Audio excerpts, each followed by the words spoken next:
Good morning class. In today's class we will discuss about issue of debenture as collateral security, ऋण पत्रों का समर्थक प्रतिभूति के रूप में निर्गमन। कि जब हम अपने ऋण पत्रों को एक सिक्योरिटी कलेक्ट्रल सिक्योरिटी के रूप में जब इशू करते हैं तो किस तरह की हमें चीज़ों को ध्यान में रखना है। देखिए, सबसे पहले कभी कभी क्या होता है कि जैसे हम लोन लेते हैं तो लोन सबसे पहले हम कहाँ से लेते हैं, हमारे सामने सबसे पहले होता है बैंक या अदर फाइनेंशियल इंस्टीट्यूट, ठीक है, जो कि लोन प्रोवाइड करते हैं, लोन की फैसिलिटी प्रोवाइड करते हैं। तो कभी कभी कंपनी किसी बैंक या किसी फाइनेंशियल इंस्टीट्यूट से ऋण ले लेती है और उस बैंक या संस्था के पास अदर सिक्योरिटी के अलावा ऋण पत्रों को द्वितीय, सेकंड या समर्थक प्रतिभूति या कलेक्ट्रल सिक्योरिटी के रूप में रख देती है। अब देखिए, एक तरफ तो हम कह रहे हैं कि जो कंपनी है वो डिबेंचर्स इशू कर रही है, पर इसमें क्या करती है एज ए कलेक्ट्रल सिक्योरिटी, जो वो इशू कर रही है उसी को ही या वो कलेक्ट्रल सिक्योरिटी के रूप में गिरवी रख रही है। किसके पास? जिस बैंक से या संस्था से वो लोन ले रही है, ठीक है। उस बैंक संस्था के पास अन्य प्रतिभूति के अलावा, अदर सिक्योरिटी के अलावा भी ऋण पत्रों को द्वितीय अर्थात समर्थक, सेकेंडरी सिक्योरिटी या समपार्श्विक प्रतिभूति, सेकेंडरी सिक्योरिटी या कलेक्ट्रल सिक्योरिटी के रूप में रख देगी और उन्हें कंपनी की ओर से बैंक को इन ऋण पत्रों को निर्गमित करने का अधिकार दे देती है, ठीक है। क्लियर हुआ? अब देखिए, पहले तो हम कह रहे थे कि जैसे ऋण पत्र जो है वो इशू कर रही है तो वो एक प्रलेख दे रही है जिसको हम ऋण पत्र कहते भी हैं, पर अब इसके अंदर कलेक्ट्रल सिक्योरिटी के रूप में रखने के साथ साथ वो इन डिबेंचर्स को इशू करने का राइट भी दे रही है बैंक या संस्था को। इसे ही ऋण पत्रों का समपार्श्विक रूप यानी कि कोलेक्ट्रल सिक्योरिटी के रूप में निर्गमन करना भी कहते हैं। कि अब बैंक या अदर इंस्टीट्यूट को, फाइनेंशियल इंस्टीट्यूट को जिससे उसने लोन लिया है कंपनी ने, उसको वो राइट मिल गया है कि वो उसके बिहाफ पर अपने जो डिबेंचर्स उसको रिसीव हुए हैं उसको वो इशू कर सकती है। तो इस तरीके से जो आपकी कलेक्ट्रल सिक्योरिटी है उसके रूप में निर्गमित किए गए ऋण पत्र कंपनी के द्वारा लिए गए ऋण पत्र की अतिरिक्त जमानत का काम करते हैं, ठीक है।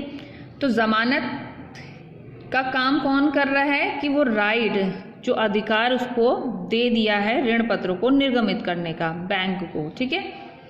तो अगर यदि कंपनी ऋण का भुगतान करने में असमर्थ हो जाती है तो ऋणदाता बैंक जिस बैंक ने ऋण दिया है कंपनी को या वो फाइनेंशियल इंस्टीट्यूट, उसको अधिकार है कि वे कंपनी द्वारा कलेक्ट्रल सिक्योरिटी के रूप में रखे गए डिबेंचर्स को बेचकर अपने ऋण का ब्याज सहित भुगतान प्राप्त कर लेगी। अगर कंपनी ऋण का भुगतान कर देती है तो ऋणदाता को कलेक्ट्रल सिक्योरिटी के रूप में रखे हुए या निर्गमित किए हुए ऋण पत्र कंपनी को वापस करने होंगे और ऋणदाता को ब्याज उसके द्वारा कंपनी को उधार दी गई राशि पर ही दिया जाएगा। अब ऋणदाता को जो आप ब्याज दे रहे हो, अब इसका मतलब है कि अपने जो डिबेंचर्स है आप उससे वापस ले रहे हो और वो राइट भी वापस ले रहे हो, ठीक है।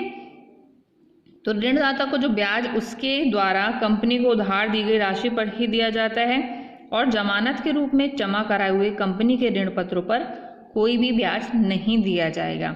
अगर वो नहीं चुकाती है तो वो बेच देगी डिबेंचर्स को और उस पर इंटरेस्ट भी रिकवर कर लेगी, पर अगर कंपनी पेमेंट कर देती है लोन की तो ऋण पत्रों पर कोई भी ब्याज नहीं दिया जाता है। क्लियर है? अब नेक्स्ट आ जाता है कि इसकी अकाउंटिंग कैसे करेंगे हम, कि कंपनी द्वारा जो कलेक्ट्रल सिक्योरिटी के रूप में रखे गए जो आपके डिबेंचर्स है उसकी अकाउंटिंग कैसे करनी है, उसकी एंट्रीज कैसे करोगे। तो दो मेथड दे रखे हैं। फर्स्ट मेथड में ऋण पत्रों को ऋण की प्रतिभूति के रूप में जमा कराने पर कोई भी प्रविष्टि नहीं की जाती है। मेथड दे रखा है, एंट्रीज नहीं बता रहे, वो मेथड बता रहा है कि जो आपके डिबेंचर्स हैं, डिबेंचर्स को ऋण की प्रतिभूति के रूप में, यानी कि जो आपकी कलेक्ट्रल सिक्योरिटी वाला केस है उसके रूप में अगर जमा करा दे तो कोई भी किसी तरह की एंट्री नहीं की जाएगी। केवल कंपनी द्वारा बैंक से या किसी अन्य वित्तीय संस्था से उधार ली गई राशि की प्रविष्टि की जाती है।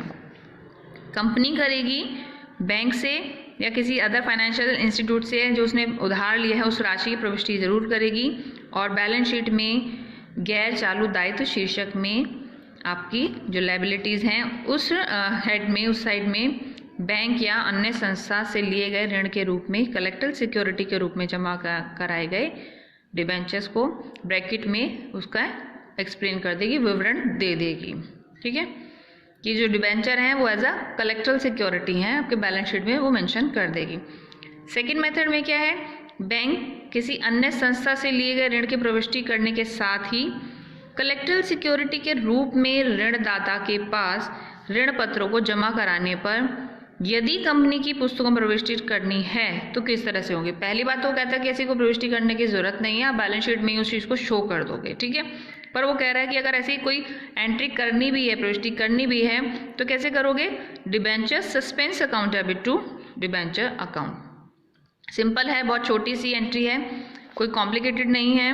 अब क्योंकि निर्गमक कंपनी द्वारा तैयार किया गया जो बैलेंस शीट है उसमें बैलेंस शीट में गैर चालू दायित्व के अंतर्गत दिखाए जाने वाले कलेक्टर सिक्योरिटी के रूप में जो डिबेंचर्स हैं, debentures issued as a collateral security में से डिबेंचर सस्पेंस अकाउंट को ऋणात्मक मद के रूप में दर्शाने हेतु घटा दोगे। मतलब आप माइनस कर दोगे debentures issued as a collateral security में से डिबेंचर सस्पेंस अकाउंट। और आपको ये भी ध्यान रखना है कि कलेक्टर सिक्योरिटी के रूप में जो आपने इशू किए गए डिबेंचर्स हैं उनको बैलेंस शीट में गैर चालू दायित्व शीर्षक के अंतर्गत, ठीक है, अन्य ऋण पत्रों से अलग रूप में ऋण पत्रों के अंकित मूल्य से ही दिखाना होगा, सेपरेटली दिखाओगे और उसमें से ही आप डिबेंचर सस्पेंस अकाउंट को माइनस करके इसकी जो नेट अमाउंट है उसको नील दर्शा दोगे। ठीक है, दर्शा दोगे, आप उसको एक्सप्लेन कर दोगे। मतलब इसको आप रिकॉर्ड्स में इस तरह से लिखोगे, सिर्फ बैलेंस शीट में इसका इफेक्ट आएगा। बैलेंस शीट में गैर चालू दायित्व हेड में बैंक या अन्य संस्था से लिए गए, उसको आप सिंपल लिख दोगे debentures as a collateral security, bracket में डाल के उसको कंप्लीट कर दोगे। क्लियर है?